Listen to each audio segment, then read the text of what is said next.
Dernière édition de Métro News pour ce mois de mars, mais la deuxième pour cette semaine. Madame, monsieur, bonsoir, bienvenue. À la une de l'actualité, les prix des produits pétroliers seront ajustés incessamment en raison de la situation prévalant au Moyen-Orient. Alors que la nouvelle grille n'a pas encore été rendue publique, certaines informations laissent croire que le prix du gallon de gasoline pourrait être fixé à 725 gourdes. Le gouvernement serre la ceinture de l'État face à la flambée des prix du pétrole sur le marché international. Une circulaire publiée ce 31 mars impose des restrictions drastiques dans l'administration publique. L'objectif est de réduire les dépenses publiques et de préserver les équilibres économiques du pays. Également à la une de ce mardi, massacre à Jean-Denis, 2 jours après l'attaque meurtrière attribuée à des gangs de Saviens dans l'Artibonite. La communauté internationale exprime son indignation. Les appels à une enquête rapide et à un renforcement de la sécurité se multiplient. L'ONU et plusieurs ambassades dénoncent l'escalade de la violence des gangs.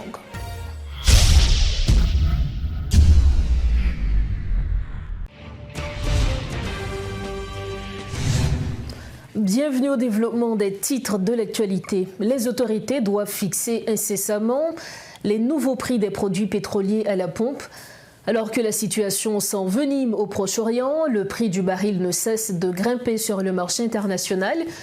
En vue de respecter le décret-loi de 1995 régulant le marché pétrolier local, un conseil consultatif a été mis en place afin d'ajuster les prix à la baisse lorsque cela se produit au niveau international, tout comme à la hausse lorsque nécessaire. Jacques Anderson Desroches, membre du comité, est l'invité du journal pour approfondir la question. Jacques Anderson Desroches, bonsoir. Merci en pile pour disponibilité au Métro News. Bonsoir Madame Rosberdine, bonsoir amis téléspectateurs, téléspectatrices. Bonsoir amis internautes, bonsoir Haïti, bonsoir le monde. Nous comptons dans le studio pour nous parler à ce. Justement. Alors, gouvernement, via ministère commerce, installé dans le week-end qui se passe là, Lyon Conseil, qui est le conseil consultatif chargé de la régulation des prix des produits pétroliers, et où fait partie justement de conseil ça, Monsieur Desroches. Avant même que nous parlions de potentielle augmentation prix pétroliers sous marché, depuis le week-end-là, il y a un vent de panique, notamment dans la région métropolitaine de Port-au-Prince. Plusieurs stations-service fermées ou bien il dit qu'il n'y a pas de gasoline.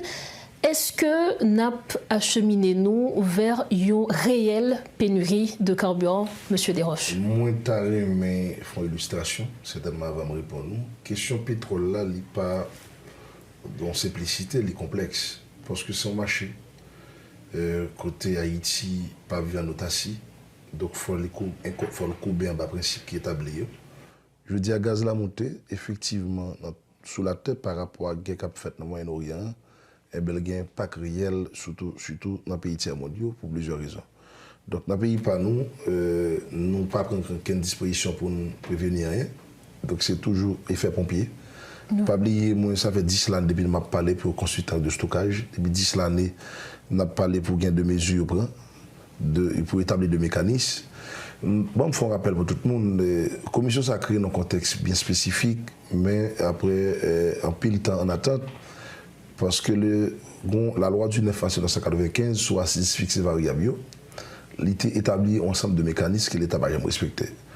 Le 9 décembre 2021, nous jouons un protocole d'accord avec M. Ariel Henry, qui était Premier ministre à l'époque.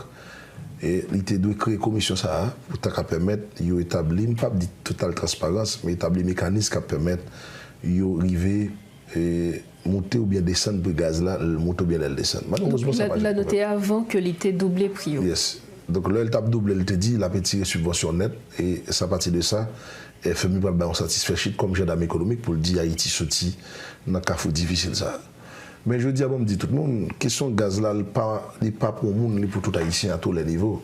S'il y a 14 millions, c'est 14 millions de monde qui a touché parce que gaz là, sur mobilité, il permet de gagner cohésion, il permet de société à économie paraître campée. Donc c'est un produit qui est transversal. Non, transversalité, il permet de toucher tout le monde à tous les niveaux. Qui tout pas jamais machine, pas jamais motocyclette, ou à payer gaz dans sac d'huile, dans poids, dans l'huile, dans toute activité qu'on pour faire. Mais 4 dernières années, ça, la pays a un cas difficile côté violence là, gangrener pays à travers le capital économique là, surtout dans le poumon économique, les vignes ont un impact direct sur deux grandes régions, région nord-sud et côté route fermée, ça veut dire qu'il y a un bon élément qui vient entrer en ligne de compte. Mais le gaz n'a pas parlé, je dis, je me rappelle pour tout le monde. Haïti a besoin de 25 000 barils par jour, ça va 1,50 million gallons. Nous avons besoin pendant l'année plus de 386 millions. Mais, je me fais un petit rappel tout petit pour tout le monde qui est là à Soya. Nous n'avons pas jamais prendre disposition pour nous planifier et aménager ou bien réglementer le marché pétrolier dans l'intérêt pays. Parce que le gaz est là pour 28 jours. En 2022, nous bataillons pour ne pas de oligopole. Le Premier ministre à l'époque a mis oligopole là. Et là-dedans, il y a 5 compagnies qui créent 3 consortiums. C'est pour acheter gaz. Et l'État ici vient percevoir taxe seulement sur le gaz là. Il y a 6 pour il y a 17 points. Et il y a 4 à 5 ou 6 pour l'État. Et il y a un majeur pour importateurs distributeurs. Il y a un coût de transport, coût Dakar ni sous pétrole ni sous gasoline, il y a un coût de transport, il y a un coût côté de stockage. Et bien dès lors, nous venons l'autre carrefour, notre équation économique. Donc si nous comprenons bien, ces choix, l'État, bien le Premier ministre d'alors, là on a parlé de M. Ariel Henry, qui est responsable en partie tout de pas me dire c'est lui-même totalement. Ces choix de monde qui n'étaient pas sacrés avant, c'est politique publique l'État qui est responsable de ça. C'est des choix qui sont faits par rapport à des dirigeants antérieurement, qui la cause, je dis, nous avons payé niveau d'irresponsabilité. Parce que là, puis près de nos Saint-Domingue, il y a une raffinerie. Puis près de nos Saint-Domingue, il y a prendre des dispositions que nous ne pouvons pas prendre. Nous avons dit tout le monde, le gaz là, c'est un produit qui est tellement important. Moi, je dis journaliste sur ça dans plusieurs radios et télévision, moi je dis pas parler ça ne pas comprendre.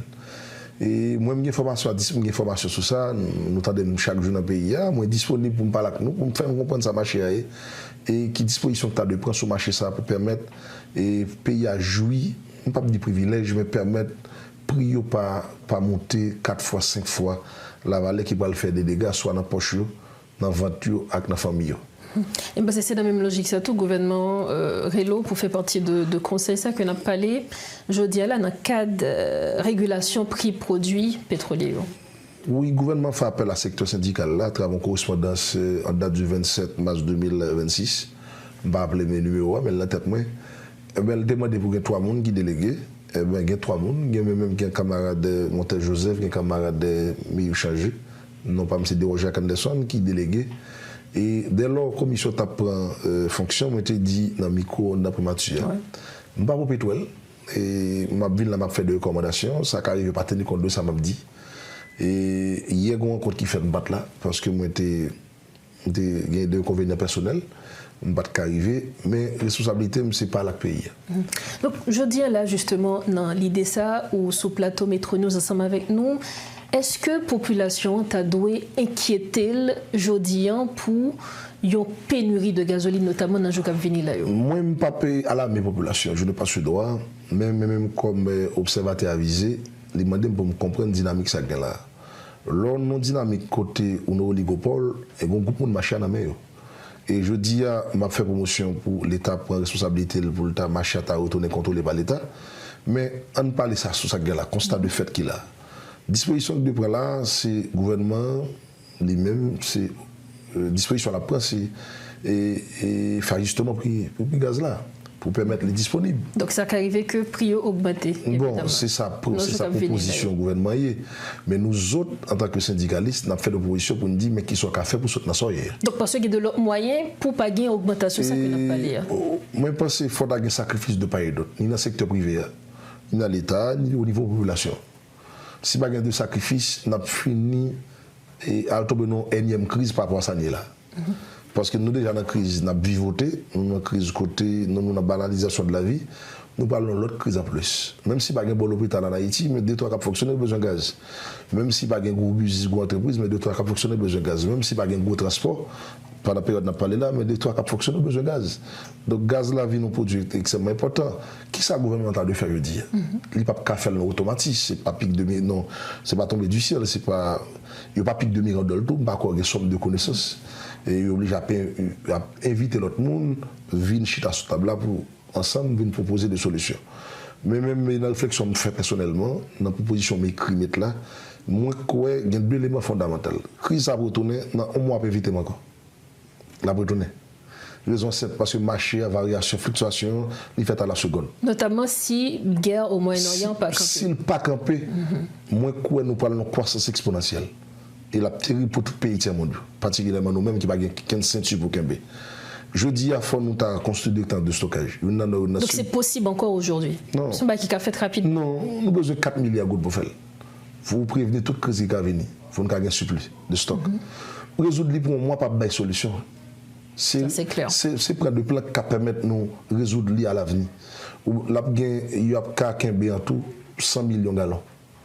Donc, qui a servi population sous qui durée, par exemple? Non, il a construit besoin de 6 mois pour le construire. 2 temps de stockage, besoin de 6 mois pour construire. Étude l'a fait déjà. Il a fait dans le nord-est, dans la zone de liberté, parce que la mer et bateau qui a construit la donne. Et il a fait dans la zone flamande dans le sud, qui a déjà gagné des initiatives qu'il a Il a besoin de 4 milliards pour le faire. L'État a pris l'initiative ça pour permettre de nous anticiper. Deuxième élément de faire, c'est si nous avons des partenaires qui viennent mettre en raffinerie en Haïti. Parce que ça me blague tout le monde, il y a le baril international qui c'est le prix brut, la brute. Là-dedans, il y a deux éléments, il y a deux marchés. Il y a le Brent, BRENT, il y a le WTI, le West Texas immédiat. Deux marchés, ça va pas le même prix. Soit vous regardez West Texas là avec le Brent là, vous pouvez gagner un prix moins élevé que l'autre. Brent là, il y a un pétrole qui est de bonne qualité. West Texas là, il y a un pétrole de plus bonne qualité que ça. Mais c'est là-dedans d'acheter, c'est là-dedans de nous vivre. Je dis, si nous ne pas prendre disposition, soit nous avons des partenaires qui viennent investir, partenaires publics-privés, pour nous raffiner pan, nous acheter pétrole la boute, nous allons raffiner la banne plusieurs autres dérivés, là ça n'a pas contrôler le pétrole noir. Deux, si nous ne pas faire le fonds qui est en consultant de stockage, une dans le sud, une dans le nord, pour anticiper la crise, à un partenaire public-privé encore pour gagner l'argent qui est investi. Toi, même si l'État t'a cassé, il ne va pas prendre taxe, le partenaire qui a acheté le gaz, il ne va pas faire bénéfice. Justement. Vous n'avez pas ce droit. Vous dites, vous sont achetés, pas faire bénéfice. Les mettre comme les c'est pour le faire bénéfice. Donc, nous, n'avons qu'à foutre la besoin de tête sous épaule. Donc, c'est un ensemble de propositions, ça, que le Conseil est capable de faire avec le gouvernement. Et oui. Notamment. Le Conseil a fait, mais de mon côté, c'est position personnelle, moi tout. Parce que je parlé de longtemps dans le pays, je m'engage autour de longtemps. Mais la crise gaz, c'est tellement complexe que madame, il m'a des têtes sous épaule, il m'a des bonnes réflexions, parce que son approche éminemment technique. Bon, me dit à tout le monde qui l'a capté. Prends ça, comprends la dynamique là.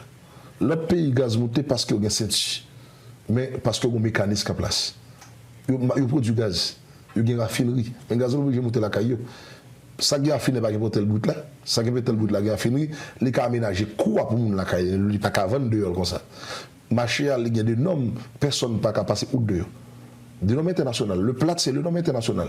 Plat, ce qui s'allie, c'est le coût international baril pétrole raffiné. Donc, l'on achète un produit à l'étranger, c'est le plat plus premium. Frais plus assurance, c'est le premier élément. Deuxième élément, l'État mettait un ensemble de principes douane pour le taxe sur eux. Après, ça le mettait marge distributeur. C'est le coût de gaz là. Combien comme l'État fait sur chaque gallon? Et qui manque à gagner, je dis, l'État n'a jamais parlé de disposition, l'État dit, l'annoncer la preuve, oui, c'est très bien. Mais il faut dire tout, il y a un ensemble d'éléments qui ont une grosse opacité d'information. Si le pays a communiqué depuis les 10 dernières années, je veux dire, ou après la crise de gaz, là, pas même bien. De parler de gaz, c'est soit au traité de tous les mots. La majorité des gens qui traitent de tous les mots, pas contre le gaz là. C'est parce qu'en pile monde tout qu'on a l'impression que c'est un instrument politique pour l'oligopole justement. Non, mais c'est un instrument politique parce que dès que vous avez une capacité pour stocker un produit stratégique et de sécurité nationale, il a fait pile en pile dégâts. Alors nous pourrons finir avec interview ça, mais avant, Monsieur Desroches, à court terme pour prévenir crise carburant qui a gagné notamment à cause de Détroit d'Ormuz qui est fermé, nous-mêmes en Haïti qui s'est fait à court terme. À très court terme. Pendant ma parler qu'on est à disposition, c'est le sacrifice que vous faites. Sacrifice beaucoup de population ou bien l'État? Sacrifice beaucoup de l'État, sacrifice beaucoup d'importateurs et sacrifice beaucoup de population. Population, si nous n'avons pas les deux sacrifices beaucoup de population, c'est comme si, ok, accepter que gaz là monte coûte que coûte. Moi précisément, dit sacrifice à niveau de l'État. Oui. Diminuer tout ça l'État. Train de vie, mais ça t'a entrer sous gaz là. Okay. C'est un élément fondamental. La dignité de ville certainement, mais gaz a une taxe qui sous lui, de gain bonne taxe pas ta prélever. Deux fonds importateurs t'as d'accord diminuer sous marge de profit.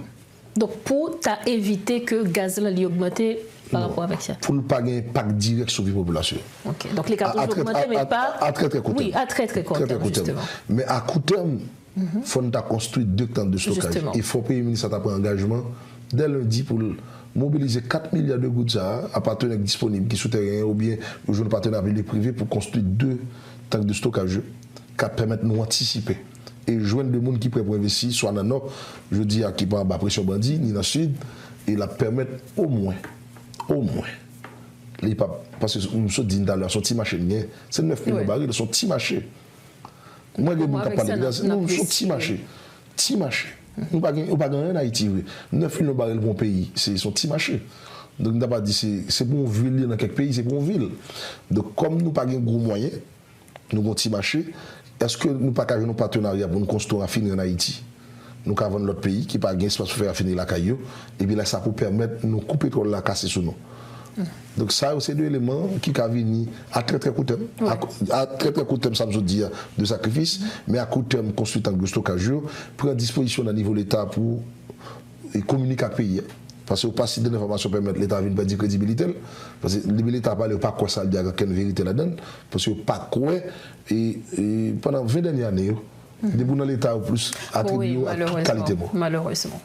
C'est ça la réalité. Monsieur Desroches, merci en pile, merci pour précision ça au côté pour nous. Merci. Et ma prête à disposition pays. Et j'aime dire, je n'ai rien, je ne perds de personne. Je n'ai pas su responsabilité, vu que j'ai un savoir-faire dans le domaine ça. En tant que syndicaliste, je connais, je peux contribuer dans le niveau capable, disponible pour parler avec tout le monde. Et n'importe éventualité, si je me dis, dans la commission côté relève, je ne suis pas éternel là-dedans, comme l'homme pas éternel sur la terre, mais démission, s'il ne peut pas marcher, je démissionner et je vais de raison, mais je vais continuer le travail et proposer sa capitale pays. Merci. Je me dis que bon Dieu m'a donné sagesse, l'adresse, nous avons pile d'intelligence pour nous comprendre que les enjeux ne peuvent pas descendre. C'est nous pour résoudre. C'est nous pour résoudre la crise. C'est sous Moussa Auto que nous avons refermé l'interview. Merci encore à vous, monsieur Desroches. Merci infiniment. À toi aussi. Voilà donc pour cette entrevue avec monsieur Desroches, Jacques Anderson Desroches. Il était l'invité de Métro News ce soir. Merci de votre fidélité à Métro News. Le Premier ministre Alix Didier Fils-Aimé a officiellement instauré ce mardi une cure d'austérité au sein de l'administration publique haïtienne par le biais de la circulaire 017. Cette décision radicale est motivée par une conjoncture internationale alarmante, marquée par l'envolée brutale des prix des produits pétroliers et les risques majeurs de rupture d'approvisionnement mondial. Les nouvelles dispositions interdisent désormais toute acquisition de nouveaux véhicules et imposent une révision à la baisse des crédits de carburant alloués aux institutions publiques, ce qui pourrait limiter les déplacements officiels. Parallèlement, les voyages à l'étranger pour les cadres et officiels sont désormais restreints aux seules missions essentielles dûment autorisées par la primature, tandis que les escortes de protection des personnalités publiques sont strictement limitées à un seul véhicule. Autre point de l'actualité, pluie de réactions internationales. 48 heures après le massacre perpétré par des gangs à Jean-Denis, dont le bilan oscille entre 10 et 80 morts. Le porte-parole du secrétaire général des Nations Unies, Stéphane Dujarric, a fermement dénoncé l'attaque perpétrée le 29 mars par un gang opérant à Petite-Rivière de l'Artibonite. Il a exhorté les autorités à mener une enquête rapide. L'ambassade américaine à Port-au-Prince, l'ambassade de France et le BINU, entre autres, ont tous également condamné cet acte, dénonçant l'emprise croissante des gangs sur plusieurs régions du pays dans un contexte où les opérations policières paraissent insuffisantes. C'est un compte-rendu de Réti Fortuné. Alors que le gouvernement haïtien s'enferme dans le mutisme, après le massacre perpétré à Jean-Denis dans l'Artibonite, l'indignation gagne la communauté internationale. Profondément préoccupé par cette tragédie ayant coûté la vie à des dizaines de citoyens, le secrétaire général de l'ONU, Antonio Guterres, a fermement condamné l'attaque. Par la voix de son porte-parole Stéphane Dujarric, il a exhorté les autorités haïtiennes à diligenter une enquête approfondie pour faire la lumière sur ce drame.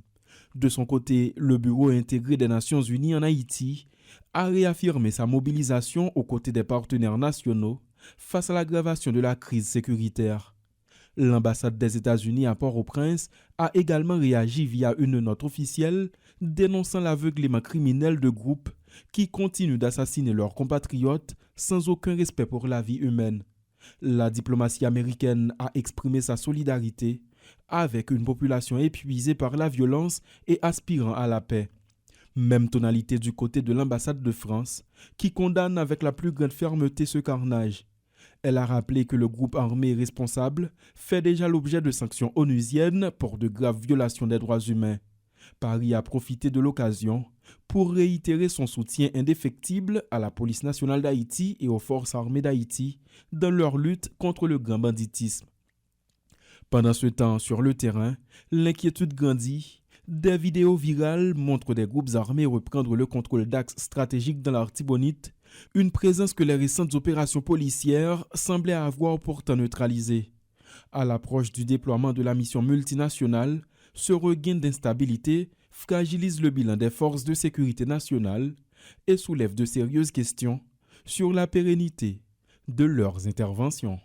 La structure dénommée Nouvelle Génération de Leaders pour l'intégration professionnelle et l'encadrement social plaide pour la mise en place d'un Conseil national de sécurité ainsi que pour l'opérationnalisation des services de renseignement afin de mieux faire face à l'insécurité. Dans une proposition de sortie de crise adressée au chef du gouvernement, l'organisation propose également de rebaptiser le ministère de la Défense en ministère de la Sécurité nationale afin d'élargir son champ d'action dans le contexte actuel. Le groupe enjoint le chef de la primature à rétablir la sécurité, organiser les élections et redresser l'économie nationale, tout en proposant des pistes stratégiques. Wadner Louis et Stanley Joseph, respectivement, président et vice-président de cette institution, s'exprimaient en conférence de presse ce mardi 31 mars. Et Nouvelle Génération de Leaders pour l'intégration professionnelle et l'encadrement social, c'est une structure côté que sociopolitique, côté que nous-mêmes, en tant que jeunes, nous avons choisi de faire passer voix nous, parce que nous avons dit que nous ne pouvons pas chita garder. C'est l'initiative ça que nous avons chita ensemble pour nous faire une proposition, côté que nous-mêmes nous déjà émettre avec le gouvernement, autorité paysan, et que nous faisons tous les médiatiques, jeudi, et pour finaliser proposition, ou du moins ce travail-là, nous faisons confiance aux presse. L'objectif, c'est de présenter une proposition que nous faisons avec le gouvernement. Proposition s'achète sur 3 grands points, qui sont rétablissement de la sécurité, redressement économique et organiser l'élection. Premier point, qui c'est rétablissement de la sécurité, il y a 4 points là-dedans, qui c'est transformation du ministère de la Défense en ministère de la Sécurité nationale. Et deuxième point, c'est création d'un Conseil national de sécurité. Troisième point, non, sécurité, il y a là-dedans, qui c'est mise en place et service de renseignement. Et quatrième point, qui c'est une communauté régionale de sécurité. Donc, deuxième point, qui c'est redressement économique, il y a 2 points là-dedans, qui c'est discipline budgétaire et priorité budgétaire. Donc, troisième point, c'est élection, qui vient pour organiser l'élection d'un pays dans le contexte PIA là. Donc, nous avons proposé une élection décentralisée. Donc, le gouvernement qui a fait l'élection dans le département qui pas touché. Et le département qui touche, 3 départements qui touchent. Donc, il a fait l'élection par commune là-dedans. Et côté qui touche, il a fait un registre et garder les gens qui déplacent, garder dans les mesures qu'on a voté. Donc, c'est ça confiance santé protégée, je tiens.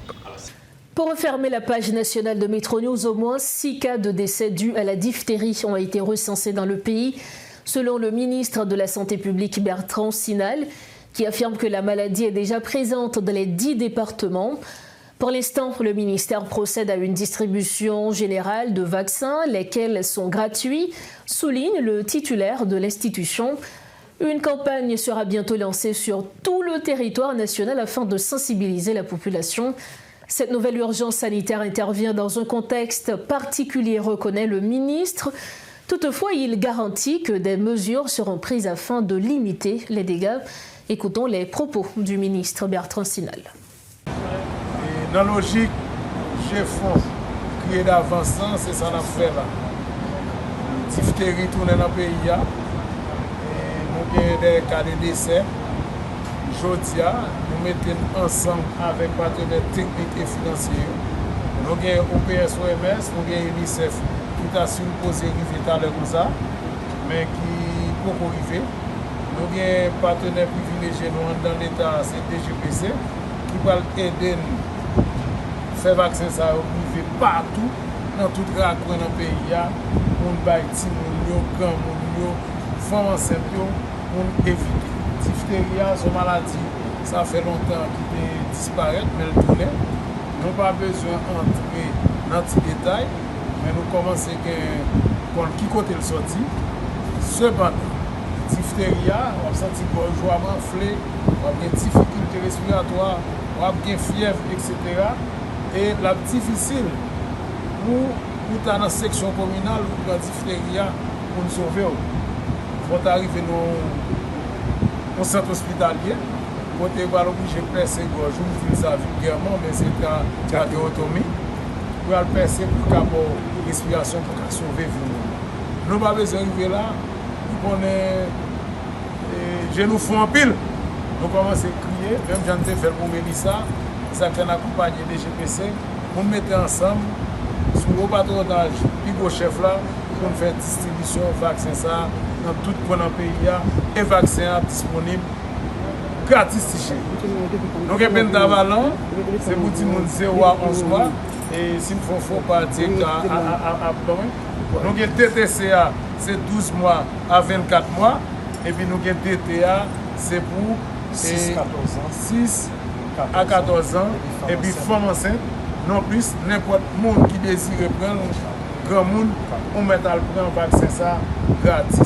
Ça veut dire nous gagnons en 3 branches 0 11 mois 12 24 mois et puis jusqu'à 14 ans c'est DTA femme enceinte faut que prendre toute femme enceinte et puis grand monde tout et capran.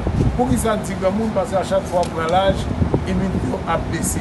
C'est ça que fait il recommander si tout le monde dans le pays a voulu prendre vaccin aller dans les centres hospitaliers mixtes ou bien publics même si privé a besoin n'a pas alimenter pour nous mettre vaccin accessible pour suspendre perdre du monde dans diphtérie. Voici le rappel des titres à la une de ce 31 mars 2026. Les prix des produits pétroliers seront ajustés incessamment en raison de la situation prévalente au Moyen-Orient. Alors que la nouvelle grille n'a pas encore été rendue publique, certaines informations laissent croire que le prix du gallon de gasoline pourrait être fixé à 725 gourdes. Le gouvernement serre la ceinture de l'État face à la flambée des prix du pétrole sur le marché international. Une circulaire publiée ce 31 mars impose des restrictions drastiques dans l'administration publique. L'objectif est de réduire les dépenses publiques et de préserver les équilibres économiques du pays. Et puis massacre à Jean-Denis, 2 jours après l'attaque meurtrière attribuée à des gangs de Saviens dans l'Artibonite. La communauté internationale exprime son indignation. Les appels à une enquête rapide et à un renforcement de la sécurité se multiplient. L'ONU et plusieurs ambassades dénoncent l'escalade de la violence des gangs. Voilà ce qui met fin à cette édition de Métro News. Merci de votre fidélité. Merci surtout pour la confiance que vous nous accordez. On se retrouve demain soir, toujours sur Métropole. Prenez soin de vous. Bonsoir.